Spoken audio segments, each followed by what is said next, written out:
The Texas sun dipped below the horizon, painting the sky in bruised shades of purple and burnt orange, casting long, stretching shadows across the porch of the ranch in San Antonio. It was the kind of sunset that usually brought peace to a man's soul, the kind that signaled the end of a hard day's work and the promise of a quiet night. But tonight, as George Strait sat in his rocking chair, the rhythmic creak of the wood beneath him was the only sound that dared to interrupt the heavy silence. He wasn't looking at the land he loved. He was looking at his hands. Hands that had roped steers, strummed a million chords, and held the same woman for over 50 years. Now, those hands were trembling, just slightly, not from age, but from a rage so cold it felt like ice in his veins. To understand why the king of country was sitting alone in the dark, contemplating the end of his world, we have to go back 48 hours. Back to the neon-lit, superficial purgatory of Los Angeles. Back to the moment a single notification on a cracked screen shattered his heart. The air inside the Velvet Steer, a restaurant that claimed to be a steakhouse but felt more like a nightclub designed by people who had never seen a cow, was frigid. It was that artificial, recirculated air that dried out your contacts and made you wish for a jacket even in the middle of July. George Strait sat at a corner table, his white resistal hat resting on the empty chair beside him like a silent guardian. He felt ridiculous. He was wearing his best jacket, a crisp button-down, and his boots were polished to a shine that rivaled the mirrors lining the walls. But in this place, he felt like a dinosaur on display. The lighting was dim, designed to hide imperfections, but the noise was deafening. It wasn't the rowdy, joyous noise of a honky-tonk on a Friday night. It was a high-pitched, frantic buzz of shallow conversations, the clinking of overpriced crystal, and a thumping bass line that had no melody and no soul. Across from him sat Norma, his Norma. She looked beautiful, as she always did, with her hair perfectly done and a polite, frozen smile plastered on her face. But George knew that smile. He had studied her face for half a century. That was her, "I am tolerating this for your sake" smile. Beside her sat the reason for their misery. His name was Tyler.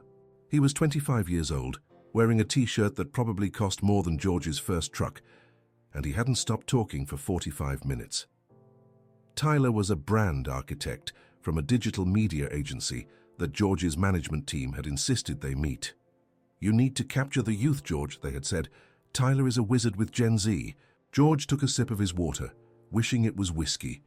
Wishing he was back in Texas, wishing he was anywhere but here, listening to a boy who had never had dirt under his fingernails tell him how to be a cowboy. Tyler was gesturing wildly with a fork, a piece of garnish flying off his plate. He was talking about optimizing the aesthetic and leveraging the legacy asset. George didn't know what half those words meant in this context, and he frankly didn't care. He just wanted to finish the tiny, foam-covered piece of meat they called a steak and go back to the hotel. Then it happened. The moment that would turn the evening from annoyed boredom to a nightmare. "Excuse me, gentlemen," Norma said, her voice soft but firm. She stood up, smoothing her dress. "I need to visit the ladies' room." Tyler barely paused his monologue. "Of course, Norma. Take your time." She walked away, her heels clicking on the polished concrete floor. In her haste, or perhaps because she was distracted, she left her phone on the table. It sat there, face up, right next to the bread basket. It was a sleek, modern device, but the screen protector had a small crack in the corner from when she had dropped it at the rodeo last week. George stared at the phone. He respected privacy. He was a man who believed that a person's thoughts and messages were their own business. He had never, in all their years of marriage, felt the urge to check up on her. Trust was the foundation of the house they had built. But then the phone buzzed. It was a harsh, aggressive vibration against the mahogany table. The screen lit up with a blinding white light in the dim restaurant. George's eyes were drawn to it involuntarily. He saw a photo thumbnail, and he saw the text. The message was from a number not saved in her contacts. The preview was clear, the font large enough for his reading glasses, which were currently tucked in his pocket, but he didn't need them. The words were burned into his retinas instantly. "Don't post this. If they see him like this, it's over. The untouchable legend image goes down the drain. George froze. His heart hammered against his ribs, a slow, heavy thud that echoed in his ears. He squinted at the thumbnail photo accompanying the text. It was a picture taken that very morning. It was him. He was asleep on the sofa in their hotel suite. His mouth was slightly open. His hair was messy. The harsh morning light from the hotel window highlighted every deep wrinkle around his eyes, the sagging skin of his neck, the grey stubble he hadn't shaved yet. He looked exhausted. He looked vulnerable. He looked old. The blood drained from George's face. He felt a cold sweat break out on his forehead. If they see him like this, it's over. The implication was like a knife twisting in his gut. Who was she texting? Was it Tyler? Was it someone else at the agency? And worse, why was she receiving messages about hiding him? The George Strait the world knew was the king, strong, stoic, timeless. But this message suggested that the people closest to him, perhaps even Norma herself, saw him as a liability, a crumbling ruin that needed to be hidden away to protect the brand. He looked up. Tyler was busy typing on his own phone, thumb scrolling at lightning speed, completely ignoring George now that Norma was gone. George looked back at the phone on the table. The screen went black, hiding the secret, but the damage was done. A seed of doubt, dark and poisonous, had been planted in the fertile soil of his insecurity. Every aging performer fears the day the applause stops. But George didn't fear the silence of the crowd. He feared the pity of his wife. Did she look at him now and see a broken old man? Was she ashamed of the reality of him? Did she conspire with these plastic people in Los Angeles to filter him, to edit him, to crop out the parts of him that were real because the reality was too ugly for the internet? George felt a lump form in his throat. He swallowed hard, forcing it down. He was George Strait. He didn't cry in fancy restaurants. He didn't make scenes. He endured. That was what cowboys did. They took the hit, they tipped their hat, and they kept riding. But this hit was different. This wasn't a bad review. This wasn't a song that didn't chart. This was Norma. Norma returned to the table. She sat down, smiling that same polite smile. She reached for her napkin, completely unaware that the device sitting inches from her hand had just delivered a death blow to her husband's pride. "Everything okay?" she asked, looking at George. Her eyes were warm, brown, familiar. But now George looked for the lie in them. He looked for the pity. "Fine," George said. His voice sounded like gravel grinding together. "Just tired." "Well, wake up, George," Tyler chimed in, putting his phone down with a clatter. "Because I have the strategy that is going to change your life. We were talking about the silver fox angle, but I think we need to go further. We need to make you ageless, digital immortality." George gripped his fork until his knuckles turned white. "Ageless," he repeated, the word tasting like ash in his mouth. "Exactly." Tyler leaned in, his eyes gleaming with the fanaticism of a salesman who believes his own lies. "Look, let's be real. The demographic you have is dying out, literally. No offense. To capture the market, we need to clean up the image. High definition reveals too much, you know. We have AI filters now that can smooth out the skin in video in real time. We can lift the jawline. We can brighten the eyes. We can make you look like you did in 1995, but with 4K resolution." George looked at Norma. He waited for her to laugh. He waited for her to tell this boy that George Strait didn't need filters, that he had earned every line on his face through miles of highway and years of song. He waited for her to defend him. But Norma didn't laugh. She picked up her glass of wine, took a sip, and nodded slowly. "And how would that work for live interviews?" she asked. George felt the floor drop out from under him. She was engaging. She was considering it. She was agreeing that he needed to be fixed.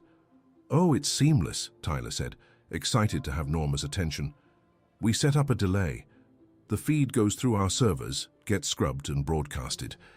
The audience at home sees the icon, not the fatigue. We protect the asset. Protect the asset." That's what he was now, not a husband, not a musician, an asset.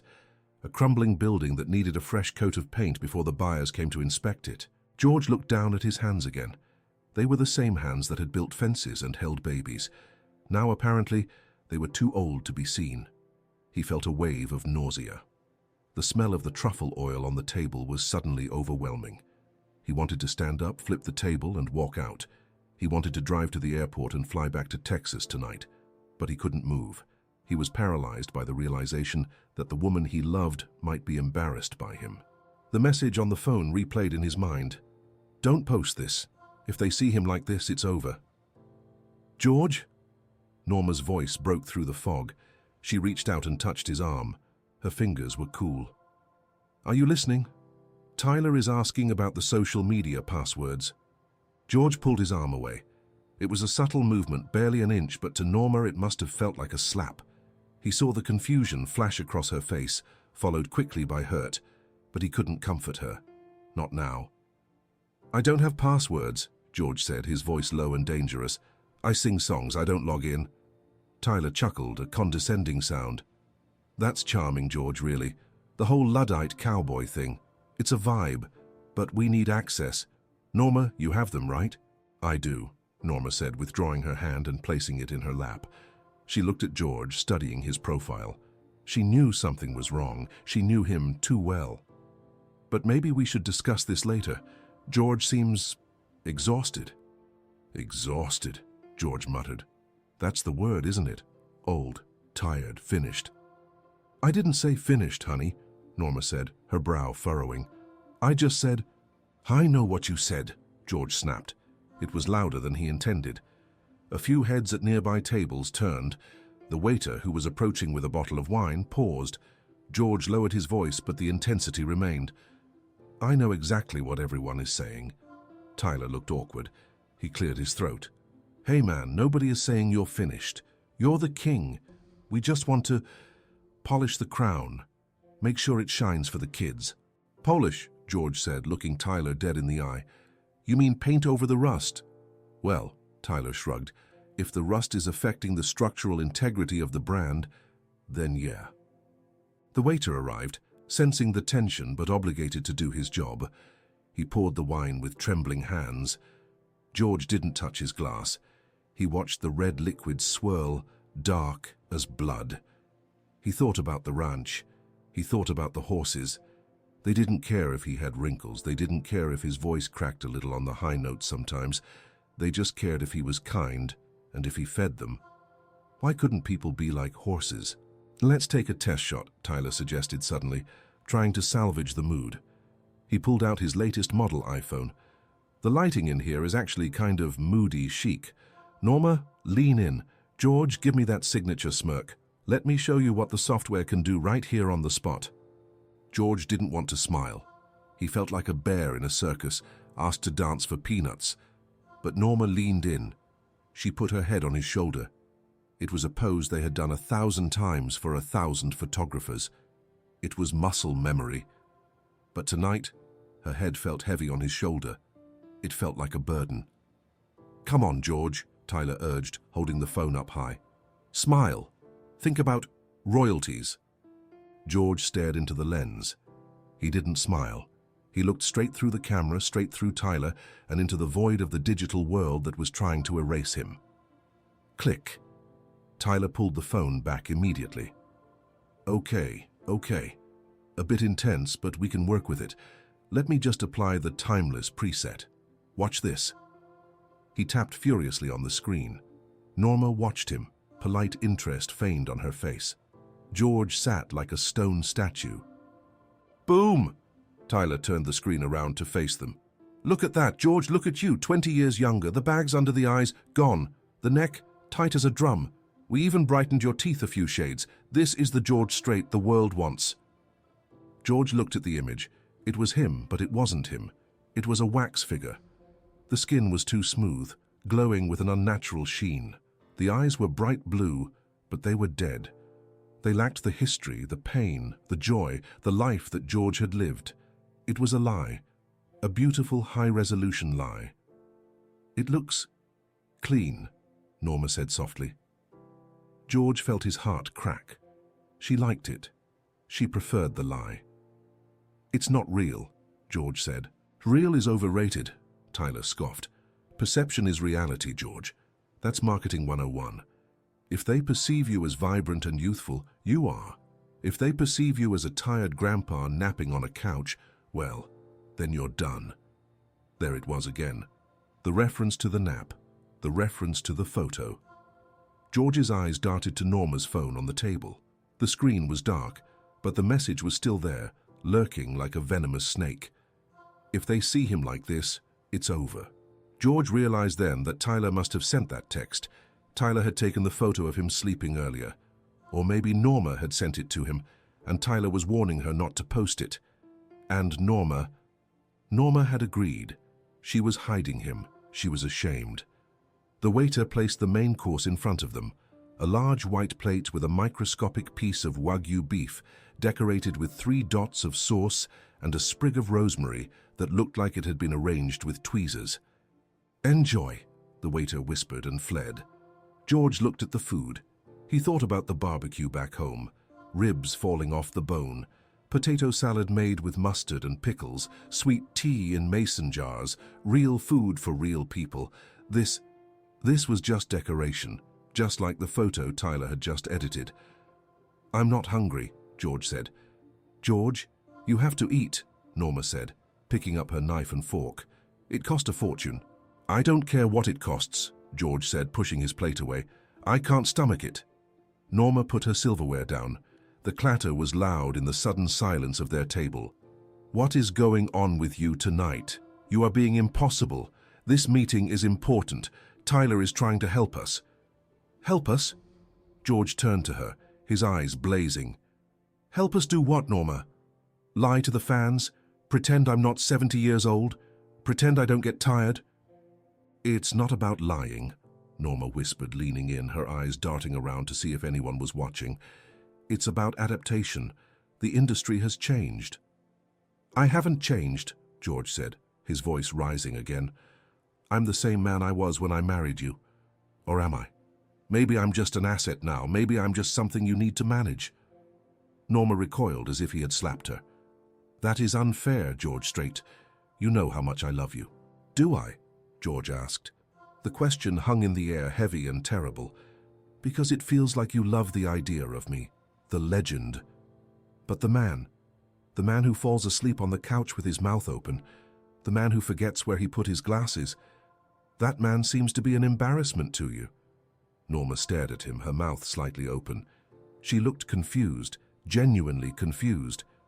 "What are you talking about? Falling asleep on the couch? Why would you say that?"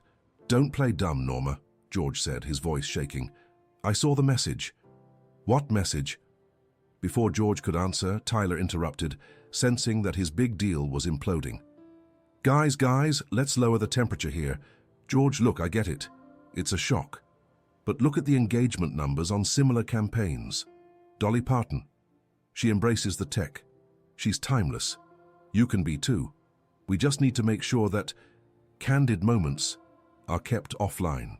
Tyler winked at Norma, a conspiratorial wink. George saw red. The anger that had been simmering in his gut boiled over. He stood up.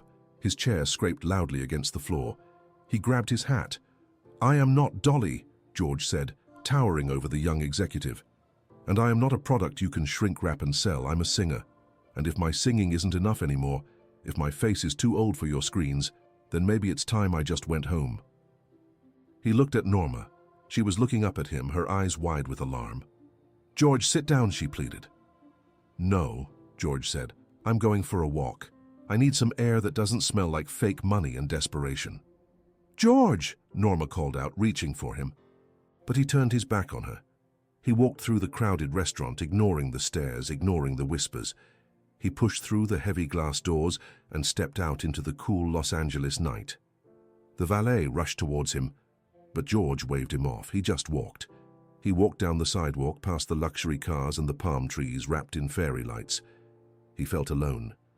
More alone than he had ever felt in the middle of a Wyoming winter. Back inside, Norma stared at the empty chair. She looked at Tyler, who was nervously tapping on the table. "He's a bit temperamental, isn't he?" Tyler said with a nervous laugh. "Artists, right?" Norma didn't answer. She looked down at her phone. The screen was still black. She picked it up. She unlocked it. She looked at the message thread that George had seen. She read the words again. Don't post this. If they see him like this, it's over. She looked at Tyler. Her expression changed. The polite mask fell away. The "I am tolerating this" smile vanished. In its place was something cold, something fierce. She was a Texas woman, and Texas women did not suffer fools lightly. You sent this, Norma said, holding the phone up to Tyler's face. Tyler blinked. The text? Yeah, I saw you took that pic this morning, and I just wanted to make sure you didn't upload it to his personal Facebook or something. It's bad branding. I was doing you a favor. Norma's hand tightened around the phone. A favor? Yeah, Tyler said, leaning back, regaining his confidence. We have to control the narrative, Norma. George doesn't get it, but you do. You're the smart one behind the operation. You know what's at stake. Norma stared at him. She thought about George walking out into the night, thinking she was ashamed of him. Her heart broke for her husband, and then it hardened against the boy in front of her. You have no idea who my husband is, Norma said quietly, and you have no idea who I am. I know you want the best for him, Tyler said, and the best is what I'm offering, perfection. Norma stood up. She didn't look at the menu. She didn't look at the wine. She looked at the door where George had exited. Excuse me, she said. Where are you going? Tyler asked, surprised. We haven't ordered dessert. I have a presentation prepared for the second course. I have to go find my husband, Norma said. And Tyler? Yeah? Don't touch my phone. She left the device on the table again, intentionally this time. She turned and walked out, leaving Tyler alone with the bill and a phone that was about to receive a notification that would change everything. But George didn't know that yet. George was 3 blocks away, sitting on a bus stop bench watching the cars fly by, feeling like his life was over. The Los Angeles night was not like a Texas night. In Texas, the darkness was a warm blanket, heavy with the scent of sagebrush and damp earth, punctuated by the chirping of crickets and the distant, lonely howl of a coyote. Here, the night was an adversary.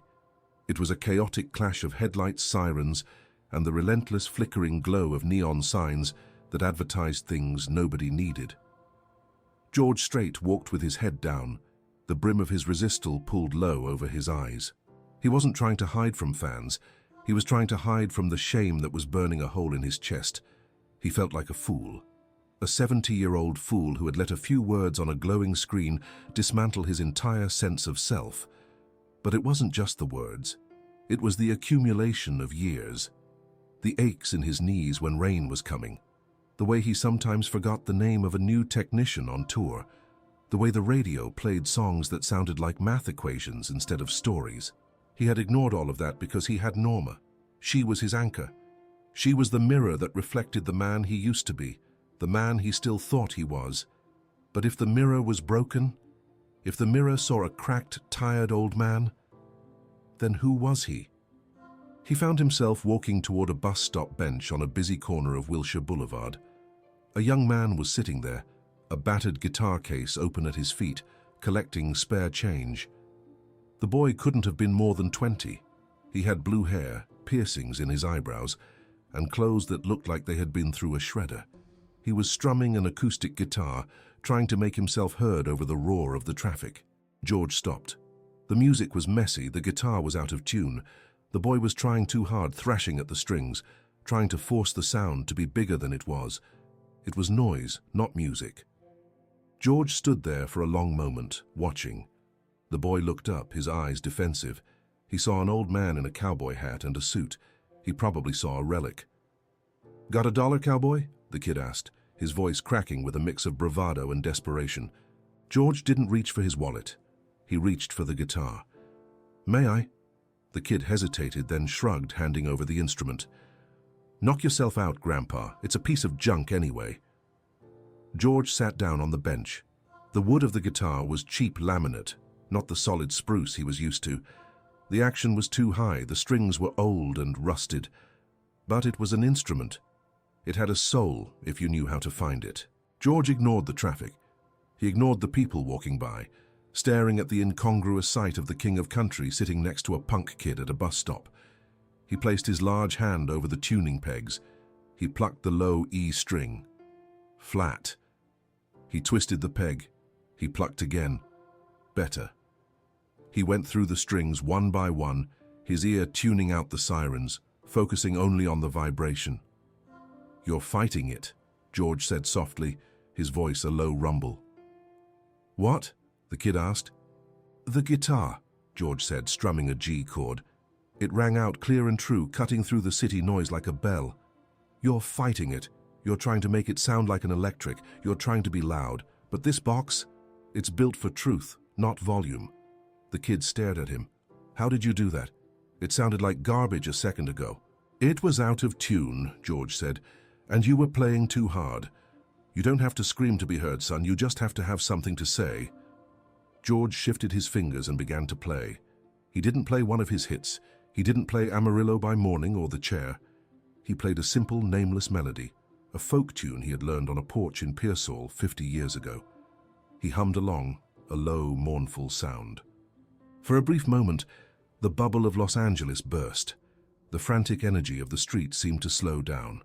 A couple walking by stopped to listen. The kid with the blue hair sat mesmerized, watching George's weathered fingers dance over the fretboard. Those fingers were wrinkled. They had liver spots, they had scars, but they made magic. "It's not about the instrument being new," George said, more to himself than the boy. "And it's not about the player being young. It's about the wood. If the wood is good, it resonates. If the heart is good, the song is good. No filter can fix a bad song, and no filter can improve a good one." He handed the guitar back. The kid took it like it was a holy relic. "Who are you?" the kid whispered. George stood up, adjusting his hat. "Just a man who prefers the truth." He reached into his pocket, pulled out a $100 bill and dropped it into the open case. "Buy some new strings and slow down." As George turned to walk away, he felt a hand on his arm. He flinched, expecting a fan, or perhaps the kid wanting more money. But the touch was familiar, it was electric. He turned, it was Norma. She was out of breath. Her cheeks were flushed, her hair slightly windblown. She had walked the 3 blocks in her heels, running part of the way. She looked frantic, terrified, and beautiful. "George," she breathed, her hand gripping his forearm tightly. "Thank God." George looked at her. The anger was still there, a dull ache in his chest, but seeing her distress softened the edges of it. He wanted to pull away, to protect himself, but he couldn't. She was his Norma. "You shouldn't be out here alone," George said gruffly. "It's not safe." "I don't care about safe," Norma said, her voice trembling. "I care about you. Why did you leave like that? You scared me to death." "I think you know why," George said, pulling his arm away gently.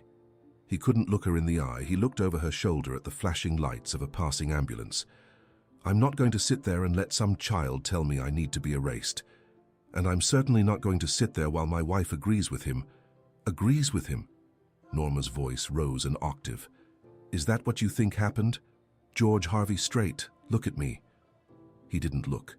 "Look at me," she commanded, grabbing the lapels of his jacket and forcing him to face her. Her eyes were blazing with tears. "You think after 52 years I would agree that you need to be fixed? You think I look at you and see something broken?" "I saw the text, Norma," George said, his voice cracking. The vulnerability was leaking out and he hated it. "I saw the photo, me sleeping, drooling like an invalid, and the message, if they see him like this, it's over. You didn't defend me. You sat there and drank your wine."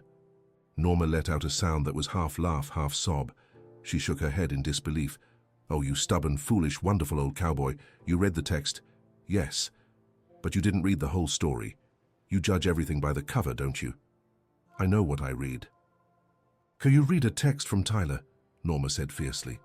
"Tyler sent that to me. He took the photo from my phone while I was in the bathroom earlier today at the hotel. He sent it to himself, then texted me that warning. He was threatening me, George. He was telling me that if I posted unflattering photos of you, the agency would drop the contract." George frowned, the gears turning slowly in his mind. He threatened you?" "Yes. He thinks he owns your image. He thinks he owns us." "But you, at dinner, you were nodding. You were listening to him." "I was listening," Norma said, stepping closer, her hands resting on his chest. right over his heart. Because I was waiting for the right moment to bury him. I was letting him dig his own grave. I was playing the game, George, so I could protect you from it. I didn't know you had seen the message. If I had known you were hurting, I would have flipped that table over right then and there." George looked at her. He searched her face for the truth. He saw the lines around her eyes, lines that mirrored his own. He saw the love that had weathered storms, droughts, and tragedies. He saw his wife. "I thought—" George swallowed hard. "I thought you were ashamed of me. I thought you saw me sleeping there and thought I was just old." Norma reached up and touched his cheek, her thumb brushing over the rough stubble. "I took that photo, George. Do you know why?" He shook his head. "Because you looked peaceful," she whispered. "Because for the first time in months you weren't worrying about the tour or the ranch or the band. You were just George, my George. I took it because I loved it. I wanted to keep it. Tyler saw it and saw weakness. I saw it and saw the man I've loved since high school." A tear escaped George's eye and tracked a path through the dust on his face. He covered her hand with his. The ice in his veins began to melt, replaced by a warmth that spread through his entire body. "I felt like a dinosaur in there, Norma," he admitted, his voice barely audible. "You are a dinosaur," she smiled through her tears. "But dinosaurs are the strongest things that ever walked the earth. And these plastic people, they're just mosquitoes buzzing around trying to steal a drop of your blood." George let out a long, ragged breath. He pulled her into a hug, burying his face in her neck. He smelled her perfume, gardenias and rain. It smelled like home. He held her tight, right there on the street corner in Los Angeles, oblivious to the world. "I'm sorry," he murmured into her hair. "I should have trusted you." "Yes, you should have," she said, squeezing him back. "But you're a man, and men can be incredibly dense sometimes." She pulled back, wiping her eyes. Her face hardened again. "Now, we have unfinished business." "We're going back to the hotel?" George asked, hopeful. "No," Norma said, her eyes flashing with a dangerous light. "We are going back to that restaurant. My phone is still on the table, and that boy is still sitting there thinking he has won, thinking he has broken George straight." George straightened up. He adjusted his jacket. He tapped the brim of his hat. The despair was gone. In its place was a quiet, steely resolve. The king was back. "He has your phone?" George asked. "Yes, and knowing him, he's probably trying to hack into your accounts right now." George's jaw set. "Well then, I guess I am hungry after all.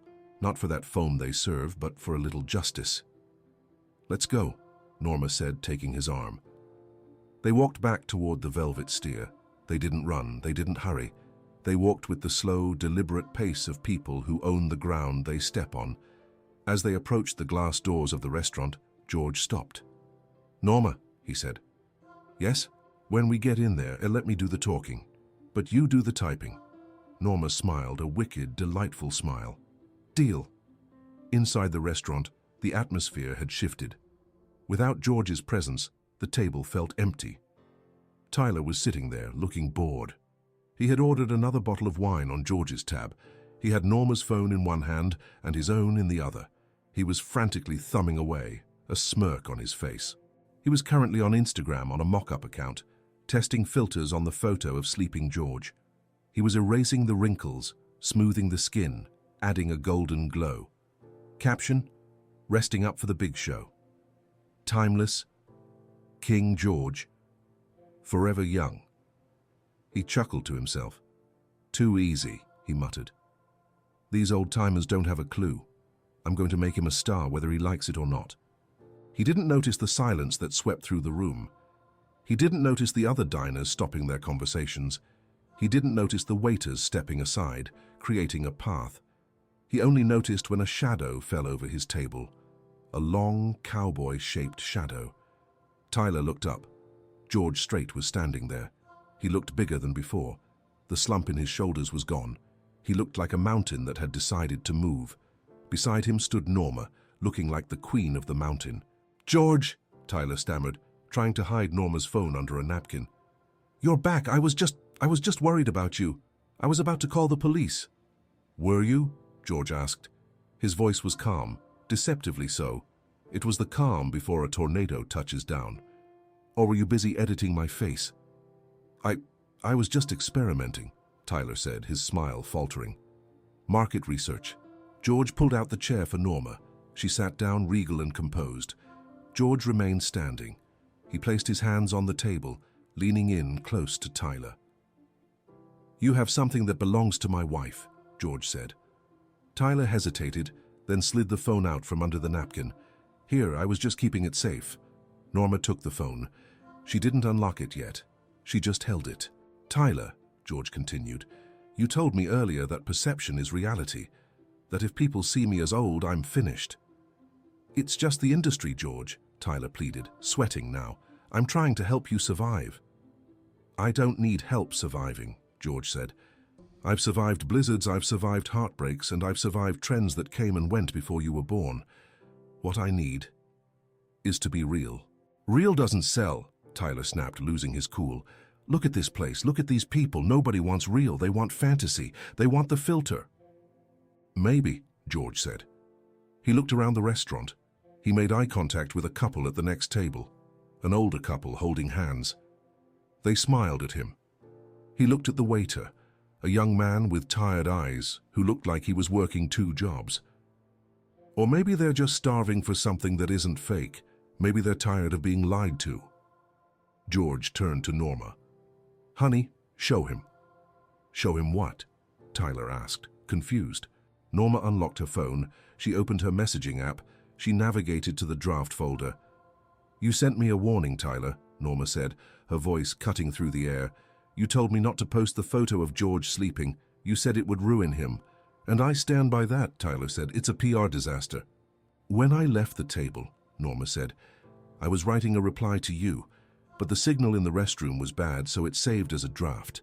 I think it's time you read it, and I think it's time George read it too, so he knows exactly where his wife stands."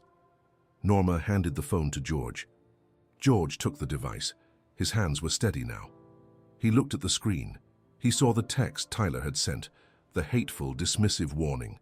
And below it, he saw the text Norma had written hours ago, before the dinner had even started, right after she received the threat. He began to read it. He didn't read it to himself, he read it out loud. His voice boomed through the restaurant, silencing the bad music, silencing the chatter, silencing the lies.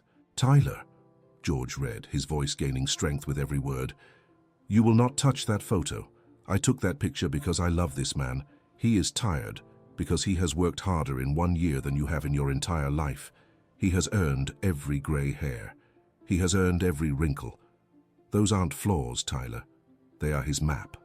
They are the proof that he lived." George paused. He felt a lump in his throat, but this time, it was a lump of pride. He looked at Norma. She was beaming at him. He continued reading. "If you think it's over because he looks human, then the contract is over. I am going to post it. Not the edited version, the real one. Because the world needs men, not filters.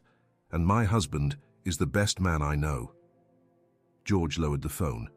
The restaurant was dead silent. Then, from the back of the room, a slow clap started. It was the waiter. Then the older couple joined in. Then another table. Tyler looked around, his face pale. He was losing the room. He was losing the narrative. That's very sentimental," Tyler sneered, trying to regain control. "But sentimentality doesn't get likes. It doesn't get engagement. If you post that raw photo, you will lose followers, guaranteed." George looked at the phone. He looked at the post button on Norma's social media app. The photo was there. The raw, unedited, exhausted, beautiful photo of him sleeping. "Let's find out," George said. He didn't hand the phone back to Norma. He didn't ask Tyler for permission. With one large, calloused finger, George straight pressed post. "No." Tyler lunged across the table, but he was too late. The progress bar swooshed across the screen. Posted. "You just committed career suicide," Tyler whispered, sinking back into his chair. "Do you have any idea what the trolls are going to do with that?" George placed the phone gently on the table. He adjusted his hat, standing tall, looking every inch the legend he was, not because of marketing, but because of who he was. "I don't care about the trolls, son," George said. "I care about the truth, and the truth is out there now." He turned to Norma and extended his hand. Mrs. Straight, I believe we have a burger to find, a greasy one. Norma took his hand, standing up. She grabbed her phone. As she did, the screen lit up. A notification. Then another. Then another. The phone began to buzz incessantly, vibrating against the table like a living thing. It's starting, Tyler said ominously. The backlash. Norma looked at the screen. She didn't look worried. She looked surprised. George, she said, looking at the first comment. What is it? George asked, bracing himself. It's from Blake Shelton, Norma said. He says in finally, a real human being. Thank you, King, for showing us it's okay to be tired. Respect. Tyler's jaw dropped. What? Here's another one, Norma said, scrolling. From a fan in Ohio. My dad looks just like this after a double shift. Makes me feel like George is one of us. Love this. The phone continued to buzz. It was a deluge, a tidal wave. But it wasn't hate, it was relief. It was a collective exhale from a world suffocating in perfection. George looked at Tyler, who was frantically refreshing his own feed, watching the numbers climb. Looks like you were wrong about the wood, son, George said with a small grin. It still resonates. The buzzing of Norma's phone on the table wasn't just a sound, it was the drumbeat of a revolution. In the span of 5 minutes, the photo of George Strait, mouth open, hair messy, sleeping the sleep of the just and the exhausted, had been shared 10,000 times. But the numbers, as impressive as they were, didn't matter to George. What mattered was the look on Tyler's face. The young executive was staring at his own screen, his thumb frozen in mid-scroll, his complexion shifting from arrogant flush to a sickly, ghostly white. This doesn't make sense, Tyler stammered, his voice thin and reedy. The algorithm, it favors high contrast. It favors saturation. It punishes this. He gestured vaguely at the phone, as if the reality of George's unpolished humanity was a glitch in the matrix. George leaned in, resting his knuckles on the white tablecloth. Maybe the algorithm isn't the one buying the tickets, son. Maybe it's people, and people get tired of looking at cartoons. Norma was scrolling through the comments, a genuine smile lighting up her face, a smile that reached her eyes unlike the polite mask she had worn all evening. George, listen to this one, she said, her voice cutting through the tension. It's from a nurse in Tennessee. She says, I just finished a 12-hour shift in the ER. I feel exactly like George looks in this pic. Seeing the king look human makes me feel less alone. No filter needed for a hero. She looked up at Tyler. That's engagement, isn't it? Tyler swallowed hard. He was watching his career trajectory, which he had mapped out on a spreadsheet, take a sharp nosedive. It's a viral anomaly. It's a pity spike. It won't convert to sales. George straightened up, towering over the table. He was done. He was done with the foam, done with the pretension, and done with the boy who thought he could edit a soul. Tyler, George said, his voice low and final. You're fired. Tyler blinked. You can't fire me. I have a contract with the agency. We have a 6-month roadmap. My wife just fired you, George corrected, nodding toward Norma. And since she's the one who actually runs the show, I'd suggest you pack up your filters and go find someone who wants to be a doll. I'm a cowboy. He reached for Norma's hand. Let's go, honey. That burger is calling my name. They turned to leave, but Tyler, desperate and cornered, stood up. You're making a mistake. You walk out that door and you're walking away from the future. You'll be obsolete by morning.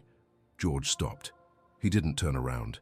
He just tipped his hat, a gesture of dismissal so profound it felt like a door slamming shut. I'd rather be obsolete than fake. They walked out of the Velvet Steer, leaving Tyler alone in the wreckage of his digital strategy. The restaurant, once a temple of superficiality, felt different as they left. The patrons were watching them, not with judgment, but with a strange kind of hunger. They saw a man and a woman who were real, walking out of a place that wasn't. Outside, the Los Angeles air still smelled of exhaust and ozone, but to George, it felt cleaner. He took a deep breath. You know, Norma said, slipping her arm through his as they walked toward the valet stand, that was incredibly sexy. George chuckled, the sound rumbling in his chest. Firing a 20-year-old? I thought it was just necessary. No, She squeezed his arm. Standing up for yourself. Standing up for us. For a minute there, I thought you were going to let him win. I almost did, George admitted, looking down at her. When I saw that text, I thought you were the one who wanted to hide me. Norma stopped walking. They were under the awning of the restaurant, bathed in the warm yellow light of the entrance. She turned to face him, her expression serious. George, look at me. Really, look at me. He looked. He saw the crow's feet at the corners of her eyes. He saw the slight sag of her jawline. He saw the silver strands weaving through her hair, and he thought she was the most beautiful thing he had ever seen. I see you, he said. I'm old too, George, she whispered. We're both old. We've earned it. Why would I ever want to hide the journey we took together? Every line on your face is a memory I share. Why would I want to erase my own life? George felt a wave of emotion so strong it almost knocked him over. He pulled her close, kissing her forehead. I love you, Norma. I know, she said against his chest. Now, about that burger. I saw an In-N-Out about 2 miles back. And I'm driving. You're driving? George raised an eyebrow. You're too emotional, she teased. You'll miss the turn. 3 hours later, the scene was very different. They were not in a 5-star hotel. They were parked in the lot of a brightly lit fast food joint, the engine of their rental SUV ticking as it cooled. The smell of grease, onions, and toasted buns filled the cabin, a perfume far superior to truffle oil. George sat in the passenger seat, a double cheeseburger in one hand, a chocolate shake in the other. He had taken off his jacket. His tie was undone. A small dab of ketchup was on his chin. He looked happy. Norma was scrolling through her phone again, but this time she was reading the comments out loud between bites of her own fries. Listen to this, she said, laughing. From a user named Rodeo Queen 88. My husband is trying to use a filter on his profile pic right now. I told him if George Strait doesn't need one, neither does he. He just deleted the app. George shook his head, smiling. We started a movement, Norma. You started it, she corrected, by falling asleep. I have many talents, George deadpanned. Suddenly, Norma's phone rang. It wasn't a text, it was a call. The screen said, Management. George sighed. Here we go, damage control. Norma answered it on speaker. Hello? Norma. George. It was their manager, Bill. His voice sounded frantic, breathless. What in the world is going on over there?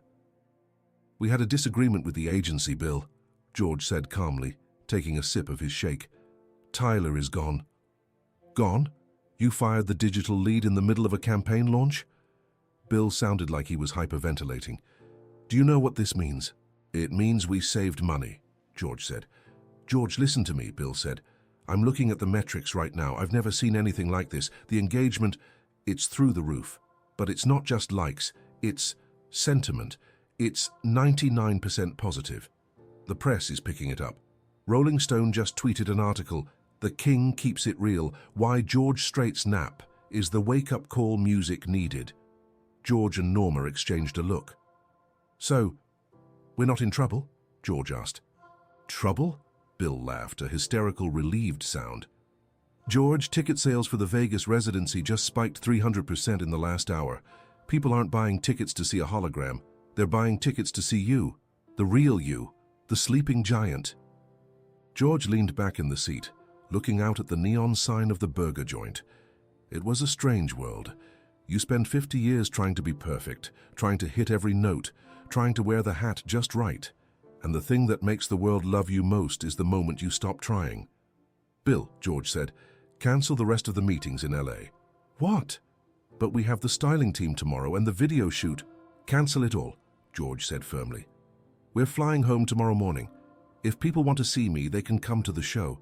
I'm done with the photo shoots. I'm done with the branding. I'm going to sing. And then I'm going to go home and sleep on my own couch. And if Norma wants to take a picture, she can. Okay, George, Bill said, sounding surprisingly meek. Okay. You're the boss. Safe travels. The line went dead. Silence returned to the car, save for the distant hum of the highway. George looked at his hands again, the same hands that had trembled with rage earlier that evening. Now they were steady. They held a burger, not a crisis. "You know," Norma said softly, wiping her hands on a napkin, "Tyler was right about one thing." "What's that?" "He said the demographic is dying out, that we're fading away." George looked at her. He thought about the blue-haired kid with the guitar. He thought about the nurse in Tennessee. "We're all fading, Norma," George said, "from the moment we're born, but that doesn't mean we have to disappear before we're gone. The sun sets every day, but it's still beautiful right up until the last second, maybe even more beautiful." He reached over and took her hand. "I don't want to be ageless. I want to age. I want to age with you. I want every year to show, because every year was a gift." Norma squeezed his hand. Her eyes were wet. "You're a good man, George Strait, even when you're grumpy." "Especially when I'm grumpy," he winked. The stadium in Las Vegas was packed to the rafters. The air was electric, vibrating with the anticipation of 20,000 people. The lights went down. The roar was deafening. But instead of the usual high-octane intro video, the fast cuts of rodeos and young George in tight jeans, the screen behind the stage remained dark. Then, a single image appeared. It was massive, 50 feet high. It was the photo. George Strait, asleep on a hotel sofa. Mouth open, messy hair. Wrinkles deep as canyons. The crowd went silent for a split second, and then they erupted. It wasn't polite applause, it was a primal roar of affection. They cheered for the vulnerability. They cheered for the authenticity. A spotlight hit center stage. George Strait walked out. He wasn't wearing a sparkly jacket. He was wearing a simple button-down starched jeans and his hat. He walked to the microphone, picked up his guitar, and looked out at the sea of faces. He looked at the screen behind him, at the giant image of his own exhaustion. He smiled, a real crinkled-eye smile. "Well," he said, his voice deep and clear, echoing through the arena, "I guess you all know I like a good nap." Laughter rolled through the crowd like a wave. "I was told recently," George continued, strumming a G chord, "that I needed to hide, that I needed to fix my face, that I was too old for this." Boos erupted from the audience. "But then," George said, "my wife reminded me of something.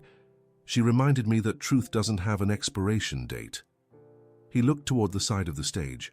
Norma was there, standing in the wings, watching him. She gave him a thumbs up.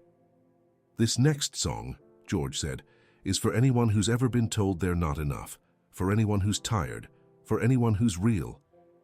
He began to play. The band kicked in. The sound was pure, unadulterated country. No backing tracks, no pitch correction, just wood, wire, and a voice that had lived 1,000 lives.